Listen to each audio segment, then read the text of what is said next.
Global Business School.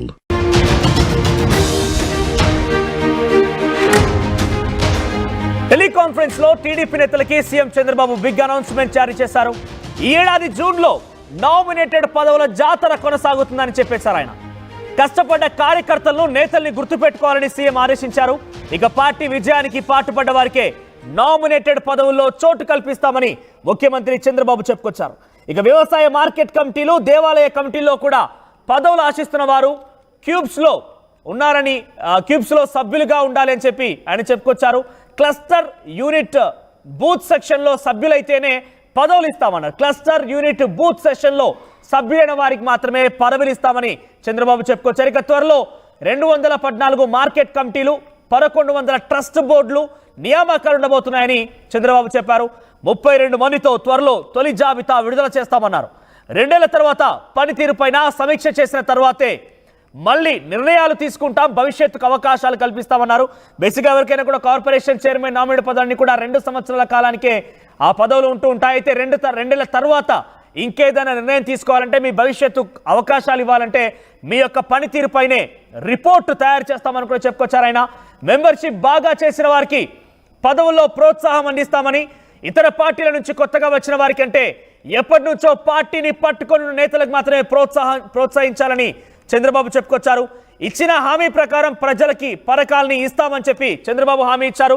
So Chandrababu ఈ రకమైన హామీ ఇవ్వడంతో ఒక్కసారిగా టీడీపీ నేతల్లో ఒక ఆసక్తి నెలకొంది. ఎవరెవరికి పదవులు దక్కుతాయి, ఎవరెవరము పదవులు తీసుకోబోతున్నాము, ఏ రకంగా ఉండబోతోంది, పార్టీ పదవులు కానివ్వండి, ముఖ్యంగా నామినేటెడ్ పదవుల విషయంలో ఇప్పుడు చర్చకు వస్తోంది. కాబట్టి నామినేటెడ్ పదవుల్లో ఎవరి సత్తా ఏంటి, ఎవరు ఏ రకంగా పనిచేశారని అన్ని దృష్టిలో పెట్టుకొని ఇస్తామని చెప్పి చంద్రబాబు ప్రకటించడంతో తమకు వస్తుందా రాదా, ఇంకా ఏం జరుగుతుంది అనే రకంగా కొంత ఆసక్తి నెలకొంది. మరిన్ని అప్డేట్స్ సీనియర్ జర్నలిస్ట్ ప్రతినిధి కృష్ణమోహన్ అందిస్తారు. కృష్ణమోహన్, సో ఏం జరుగుతోంది? చంద్రబాబు ప్రకటనతో ఏపీలో ఎటువంటి రాజకీయ కొనసాగుతుంది? ఎందుకంటే బేసిక్గా ఇటువంటి నామినేటెడ్ పదవులు అనగానే రాజకీయాలు, లాబింగ్ అనేది ప్రారంభమవుతూ ఉంటాయి. అది కూడా అక్కడ కూటమి ప్రభుత్వం ఉంది కాబట్టి, సో కూటమిలో పార్టీల మధ్య ఆ చైర్మన్ పదవులు కానివ్వండి, నామినేటెడ్ పదవులు పంచుకునేటువంటి వ్యవహారం ఉంటుంది. కాబట్టి ఎలా ఉండే అవకాశం ఉంది, ఎలా దీన్ని చక్కదిద్దబోతున్నారు? ఎస్, మన చంద్రబాబు ఈరోజు ఒక రకంగా కార్యకర్తలకైతే ఒక శుభవార్త చెప్పారు. అయితే ఏదైతే నామినేటెడ్ పదవులు భర్తీ కానీ ఉన్నాయో అవన్నీ కూడా రాబోయే జూన్ లోపల ఎటువంటి పరిస్థితుల్లో కంప్లీట్ చేసేస్తాం. దీనికి సంబంధించి క్లస్టర్గా పనిచేసిన వ్యక్తులు, మెంబర్గా, బూత్ మెంబర్లుగా పనిచేసిన వ్యక్తులను మాత్రమే, అందులో క్యూబ్స్, వాళ్ళకి ఒక క్యూబ్స్ అనే ఒక ఫార్ములా ఉంది. దాంట్లోకి సంబంధించి ఎవరైతే ఉంటారో వాళ్ళందరినీ కూడా ఆ అప్లికేషన్లోనే పనిచేస్తున్న వాళ్ళగానే చూస్తారు. వాళ్ళందరినీ కూడా ఉన్న వాళ్ళందరికీ కూడా డెఫినెట్గా ఎవరైతే ఉన్నారో వాళ్ళందరికీ కూడా బాగా పనిచేసిన ప్రతి ఒక్కరికి కూడా డెఫినెట్గా క్యాబినెట్ పదవులు రాబోతున్నాయి అనేది చాలా క్లియర్గా చెప్తున్న పరిస్థితి. మరోవైపు టెలికాన్ఫరెన్స్లో ఈరోజు ఆయన మాట్లాడుతూ 7 నెలల కాలంలో ఎన్నో పథకాలు, కార్యక్రమాలు, అభివృద్ధి పనులు ఇవన్నీ కూడా చేసిన పరిస్థితి అయితే ఉంది. ఇప్పుడు ప్రభుత్వ పనితీరును నిరంతరం పర్యవేక్షించుకుంటేనే ఆ ప్రభుత్వం రావడానికి ఎవరైతే పార్టీలో పనిచేశారో వాళ్ళందరికీ కూడా డెఫినెట్గా కార్యకర్తలకి ఈసారి మేలు జరిగే ప్రయత్నం అయితే వెంటనే తీసుకుంటున్నాను అని ఆయన చెప్పారు. వ్యవసాయ మార్కెట్ కమిటీలు, దేవాదాయ కమిటీ మెంబర్లు, తర్వాత వీటన్నిటికి సంబంధించి ప్రతిపాదనలను కూడా ఎమ్మెల్యేలు వెంటనే తయారు చేసి పంపండి అని చెప్పి ఆయన ఆదేశాలు జారీ చేసిన పరిస్థితి అయితే ఉంది.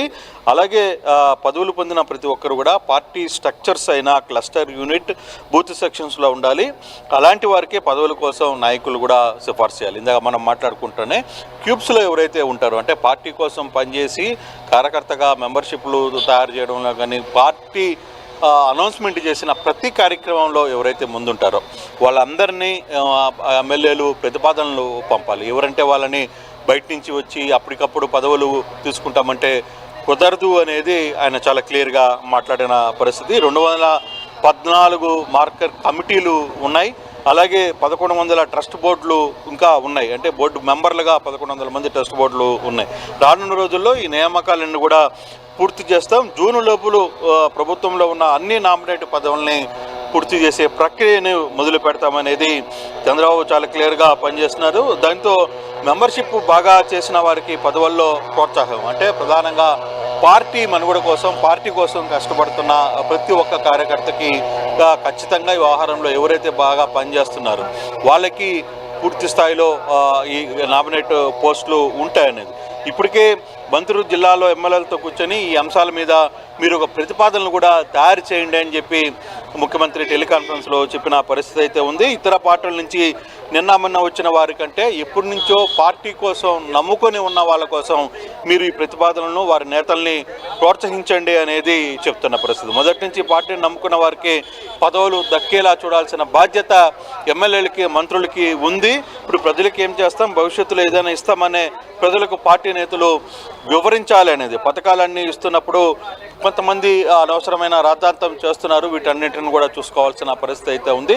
అయితే పార్టీకి సంబంధించిన వ్యవహారంలో క్లస్టర్కి సంబంధించి లేకపోతే మెంబర్షిప్లు తయారు చేసే వాళ్ళని క్యూబ్స్లో ఎవరైతే ఉంటారో వాళ్ళందరికీ కూడా నామినేట్ పదవులు ఇవ్వడానికి మేము సిద్ధం అనేది ముఖ్యమంత్రి అయితే చెప్తున్నారు. అయితే ఇది దశల వారుగా జరుగుతుంది. జూన్ వరకు జరిగే పరిస్థితి. జూన్ లోపల నామినేటెడ్ పోస్టులు ఏవైతే 1100 పోస్టులు ఉన్నాయి, తర్వాత 211 మార్కెటింగ్ యార్డులు ఉన్నాయి. మార్కెటింగ్ యార్డులకు సంబంధించి మెంబర్లు చాలామంది ఉంటారు. ప్రతి జిల్లాలో మార్కెటింగ్ చైర్మన్ను పెట్టచ్చు, అక్కడ కొంతమంది మార్కెటింగ్ కమిటీ సభ్యులను పెట్టచ్చు.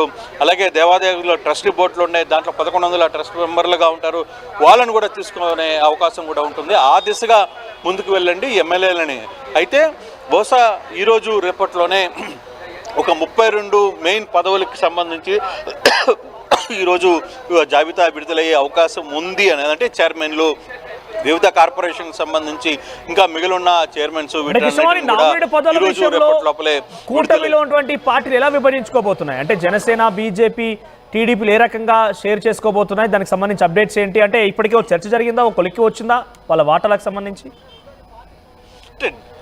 అంటే ఇప్పటి వరకు జరిగిన నిన్న మొన్నటి వరకు కూడా ఈ 6 నెలల్లో ఇచ్చిన కార్పొరేషన్లో కూడా చాలా క్లారిటీ అయితే ప్రభుత్వం చేస్తుంది. కారణం ఏంటంటే ఏదైతే షేర్ ప్రకారం బీజేపీ ఇప్పుడు తెలుగుదేశం ఉంది, తెలుగుదేశం షేర్ 70% షేర్ ఉంటే జనసేన పర్సెంటేజ్ 15% ఉంటే మిగిలిన 5%, 8% బీజేపీకి ఇచ్చే పరిస్థితి. ఆ దిశగానే ప్రతి మార్కెటింగ్ కమిటీలో కూడా కూటమికి సంబంధించి ఒక కమిటీలో ఇప్పుడు ఒక మార్కెటింగ్ చైర్మన్ కమిటీ ఉంది. ఆ కమిటీలో దాదాపుగా 12 మంది ఉంటే దాంట్లో